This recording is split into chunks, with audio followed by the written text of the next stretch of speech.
Y'all know that the Fantasia Podcast is named after Fantasia and the Neverending Story. And today we return home to Fantasia to look at the leadership in the Childlike Empress. The thing about hosting a podcast is that you get people's attention. I mean, that's the point, right? And some of these people aren't going to like you or think like you. And some of them will even attempt to bully you into thinking like they do or to get you to shut up. And if you attract enough attention, it's inevitable. And because I hope that you do attract that level of attention by doing what you love and shining brightly, how to handle that is something that we need to talk about. It's all about leadership. And what better example of fabulous leadership is there than the Childlike Empress? It also ties into the episode I recently released about being in liminal space because the Childlike Empress is a liminal creature. Is she young or ageless? Is she delicate or powerful? Is she passive and powerless or a strong leader? The answer to all those questions is yes, she's amazingly both. When we first encounter Fantasia, or Fantastica in the book, the land is being devoured by the nothing. The childlike empress is ailing and she has called a champion, Atreyu, to come to the rescue. And after Atreyu goes on this journey, she says, "I am not ill," she said softly, "nor have I ever been. But I have chosen to let the signs of illness show so that the doctors and sages of Fantastica would be concerned and try to help me, because I needed Atreyu's great quest." Is that tricky and manipulative or an act of strength and trust? Is the childlike empress or something with that same energy doing that for us? Is it setting up scenarios so that we will go on our own quest of self-discovery and blossom into our greatness? If there is a God or force that acts in that way, is this an act of trust, an invitation to co-creation? Or is it a trap to make us fail? I'd love your thoughts. Let me know in the comments. If the childlike empress had not appeared ill, Atreyu would not have had his adventures and tested his courage. Bastian would not have overcome his grief or self-image as an unloved victim.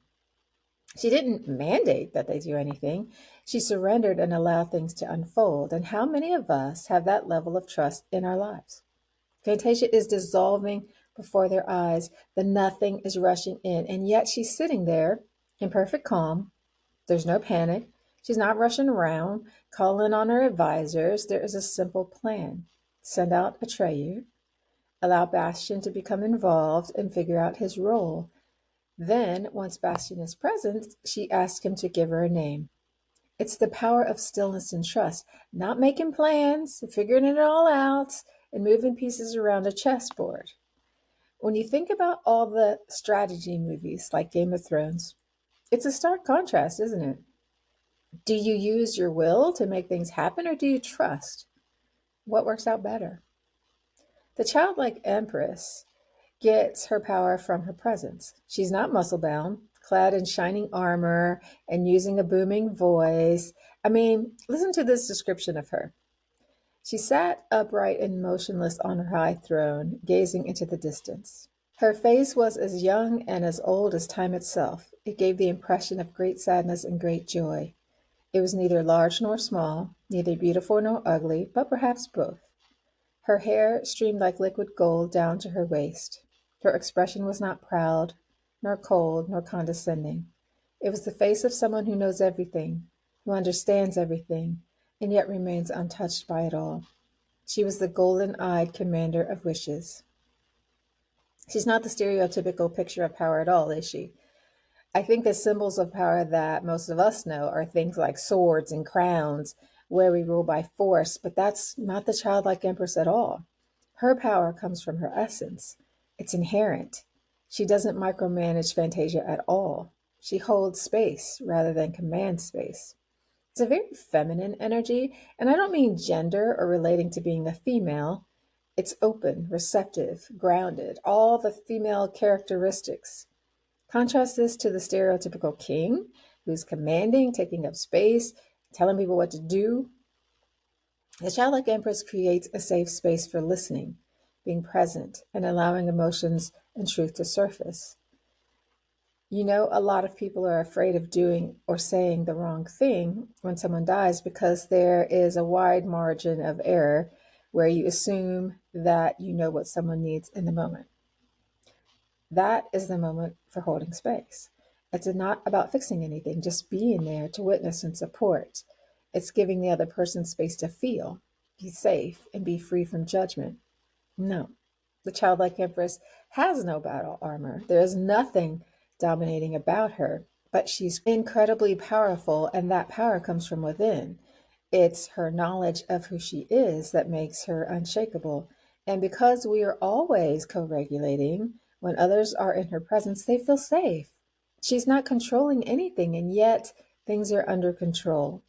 Despite not doing anything, she knows that things are under control and they're exactly as they're meant to be.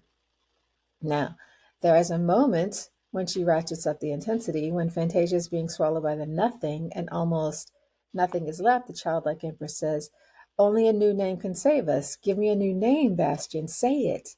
Don't you know what this means to me?" Her voice was no longer quiet and distant, it was urgent and trembling. "If you don't speak now, Fantastica will be no more. Everything will be lost forever. Everything's at stake, and still, Bastian has a choice. This is a request, a burning request, but it's still a request." They're talking about Bastian naming her to say Fantastica or Fantasia, but there is a lot more to it than that. By naming her, Bastian has to use his imagination to step into his power and rebirth the world. It's an invitation to co-create, and this is an offer of power. And Bastian has to step into that to accept. And also, unlike most assumptions of power, it's to liberate, not dominate. So there's so much in this one moment that shows us how to be an amazing leader.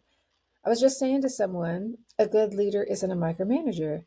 She isn't someone with a lot of plans who has a finger in everything. A great ruler is a delegator. She shares power with people that she trusts, and she grooms others to lead, just as the childlike empress chose and is grooming Bastian to lead. They're hands off rather than hands on. After Fantasia is restored and the childlike empress is renamed Moonchild, Bastian returns, and the childlike empress gives Bastian the Aran, which has an inscription, "Do what you wish." It also gives him the power to do just that. And the first thing he does is to change his appearance from a dumpy, nerdy guy to a manly, handsome, strong fellow. And when his appearance changes, he begins to forget that he was ever anything else, and people respond to him differently. Each wish cost him his memories, which he doesn't realize. And as he goes around creating new things and remaking old ones, we start to see him as imposing his ego onto things. And he judges them as good and bad, which the childlike empress never does. He begins to think that he should be emperor and plots to overthrow the childlike empress. She's given him the power to do that, so why not? What happens here is that each time Bastian wishes something into being, he loses a memory. In essence, he's unmaking himself. He becomes drunk with power, paranoid, and suspicious. And he can't understand why the childlike empress allows Gmork, the nothing, and I don't know the chick's name. I saw the movie. Zaid, I don't know, to threaten Fantasia. And Bastian thinks he can be better and make everything beautiful, peaceful, and happy. He thinks he deserves to rule because he's wiser. In the end, we see that the childlike empress doesn't rule through judgment, but through non-judgment. She practices acceptance because she knows that Fantasia is a liminal space of possibility. See how these podcasts are starting to build on each other. So her role is to sustain balance and allow all possibilities because all parts of the imagination have a right to be in a rightful place. To be whole is to be everything. And the negative things we don't like illness, being overweight, or being poor, are the consequences of other behaviors, conditions, and thoughts. And they help us to find our way back to center if we look at them that way. Negative things like war and violence test our character. They bring unconscious wounds to the surface where we can heal them and grow. I talked about that in the last podcast. I saw online that someone said the childlike empress was evil. She compels Bastian to come to Fantasia and give her a name. Then she gives Bastian the Oran because it's setting him up to go mad with power. If you've read the book and think this, zoom out, see the big picture. The childlike empress doesn't have an agenda. Everybody has free will to choose, and most don't choose well. Most aren't particularly mindful either, and either blame someone else for the consequences, don't assume their power, and think that the world is conspiring against them. They sit in helplessness and do nothing, or they break into factions and think that anyone who isn't with them is against them. And she allows all that. The cycle plays out until people opt out and create something different. It may feel unsatisfying that the childlike empress doesn't ride in on a white horse and save the day, but this isn't a story of good conquering evil. She is an archetype of wholeness, and within that wholeness is mystery. We don't get to understand it all. Our modern heroes overcome obstacles and vanquish foes. When Bastian comes to the ivory tower, he finds that the childlike empress has abandoned the place. She just gives up without a struggle. Why? She's neither a hero nor a warrior. She's completely unattached. She rules through allowing. She's in the eternal now, and from the space of now, there is no struggle, only acceptance or surrender. She's practicing Wu Wei of doing without doing. She's engaging in effortless being. She's not clinging, fighting, or controlling. She's witnessing, allowing, or being. And I'd even go so far as to say she's inviting imagination to change and create. So, unlike traditional rulers and stories who fight to preserve the status quo, power, and boundaries, the childlike empress's stance is more like, well, we'll see where this goes. And it's such a cool thing because the power of that lies with the human child. Why? Because they possess imagination. And what do we do with children? We teach the dreams right out of them. We tell them that monsters aren't real. Grow up, stop believing in fairy tales and myths, and we grade them by how many answers they come up with that everybody agrees with and judge them when they say anything else. A great leader encourages imagination and explores possibilities. They don't insist that the sky is blue or that chickens don't lay green eggs. They help the dreamer awaken. They encourage original thought and creativity. They value questions more than answers and allow the questioner to discover the solution for themselves. And how does she have this faith? Because there's something greater than she is. The universe is orderly. There is a cycle of birth, maturation, decline, death, lying fallow, conception, gestation, and rebirth all over again. All life follows this. The end is always followed by a new beginning, so there can never be any true danger of allowing life to unfold as it will. Many of the modern stories portray withdrawal as giving up or losing, but there is wisdom in knowing when to go and when to stay. If you look at the wheel of life, you'll always know what time it is. Fantasia, the podcast, and the private community is about engaging you to be open, creative, and use your imagination. It's an invitation to play and awaken your inner dreamers so that you can be a conscious co-creator of the universe. To do that, you're going to have to lead yourself. People will attack you. They will criticize you. They will try to force you to be quiet, believe like they believe, and get in line. Destiny is inviting you to shine in the way that you shine. Your path doesn't look like mine, so don't follow me. You have to decide what kind of ruler you are and what type of Fantasia you want to create. Are you going to be a ruler like Bastian, who forgets where you came from and who you are? Are you going to be drunk with power and do the might makes right thing, as many people do? Or are you comfortable with power so that you don't try to control? Are you okay with being a kingdom of one, whom nobody understands? Could you engage in effortless doing or simply allowing? I say all this all the time too, but life is a mirror. What you see is who you are. Your childlike empress reflects back the truth.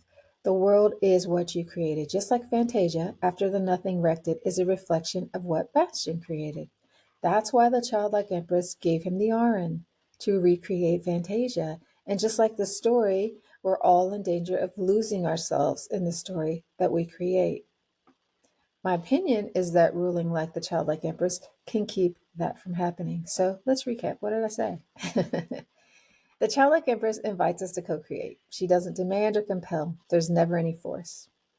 She accepts things as they are, even the darkness, because she is a creature of wholeness. There's no judgment. So in her eyes, there's no good and evil, just balance. She surrenders and allows. If Bastion wants to usurp her power, she permits it. I can't think of a time when the Childlike Empress's boundaries were violated, so I can't say this for sure, but I imagine that this doesn't mean you allow somebody to trample all over your belongings, violate your body, or steal your stuff. It's always appropriate to maintain healthy boundaries. But if it's not your business and it's not harming you, it's okay to let other people do unwise things. The Childlike Empress delegates and encourages others to step into their greatness. This whole story is an opportunity for Bastion to realize who he is. He's not the pudgy nerd. He's not the selfish bully king. His inner light is more like hers, only he has to make a mess of things first to realize that. And the Childlike Empress doesn't have an agenda. Nobody's doing her bidding. I think that's pretty cool. Everyone is free. I love freedom. And her power is soft and yielding. It's feminine. It's not demanding, coercive, or overt. She has a presence that people feel and respect, and her power comes from that. She trusts in the cycles of nature and knows that nothing ever truly dies. There's a lot of reassurance in that can help anyone withstand the discomfort of uncertainty. Probably said some other qualities too, but you get the idea. I really love the book, The Neverending Story. I think it's a template for life. There's so many other metaphors and symbols in here that the stories within stories are just packed with wisdom, and it flows. It's congruent. And every time I think about it, I see something different. And as you are going on your hero's journey to your own private Fantasia, you will come across people who don't like what you're doing. I say this with certainty because it's part of the path. So when you do, know that this is a challenge for you to ask yourself things like, am I on the right path? Do I have the courage of my conviction to see this through? Do I love what I'm doing enough to see what's next? Or even, am I losing myself to this? I don't know. There are lots of things you could ask, but see these obstacles as a time for self-check. If you aren't sure what to do when it happens, look to the Childlike Empress. What would she do? How would you not judge? How would you allow? Or why wait? You could reflect on your relationship to control, trust, visibility, or leadership right now. What kind of leader are you? How would things change if you lead from your presence instead of through force? How can you bring a little of that into your life right now so you get some practice with it to embody it? Something to think about, right? It is a different way of being, but imagine what the world would look like if there were no fighting, simply allowing. I think our inner light would shine effortlessly in that environment, and nobody would be threatened by anyone else's light shining. It would just be light-filled, an amazing place to be, I think. And I'd love to see that. And we're creating that space in the private community. So you're welcome to join. It's free, but it's not for everybody. It takes courage to be creative, open, and use your imagination. We don't live in a society that likes that. We all have to toe the line and believe like everyone else. So if you're sick of that, have great boundaries, and give others the same freedom you desire, come on over. Find out what amazing things you can experience when you take the chains off here at Fantasia. Thanks for being here, guys. Appreciate you. See you next week.